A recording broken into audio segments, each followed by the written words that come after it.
Sa Good Vibes, nakahibalo bala kamo nga pwede na diretso magbiyahe gikan sa Bacolod Silay Airport Access Road pakadto sa Victoria City. May report si Romeo Subaldo. Kung halin ka sa Bacolod kag magapadulong sa Victoria City o kung sa mga banwa kag syudad sa Northern Negros nga sa unhan pa sa Victorias, pwede ka mag-agi sa Bacolod Silay Airport Access Road o kon Bizarre. Halin sa crossing sa may airport, diretso ka lang. Sa unhan, kung magpawala ka na, padulong ini sa Teresita Lopez Arandoni Provincial Hospital, kag patuo, pabarangay Patag sa Silay. Diretsohon mo lang sa gihapon ang among nga dalan, pwede na makalabay diri. Sementado na ang dalan, may mga porsyon na lang nga ginakaayo pa sa gihapon. May mga natakod na nga mga poste kag solar lights para kung gabi. Diretso lang sa unhan, may signage nga diri lang anay kutob ang mga motorista.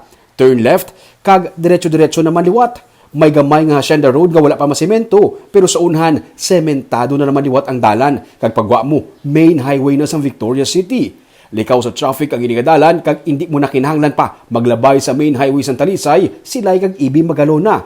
Sunod sa kay 3rd District Congressman Kiko Benitez, mga 300 meters na lang nga dalan ang wala pa mahuman, kag may taytay pa nga talapuson. Kinaulat na lang namon ang daw isa ka taytay na matapos. Dayon may mga 300 meters pa sa Victoria side na tapuso na lang. Ang promise ng DPWH is by next year maabrihan na nila tanan. But they said that last year. So tanahon ta. Projected na makalabot siya Victorias na by Yes.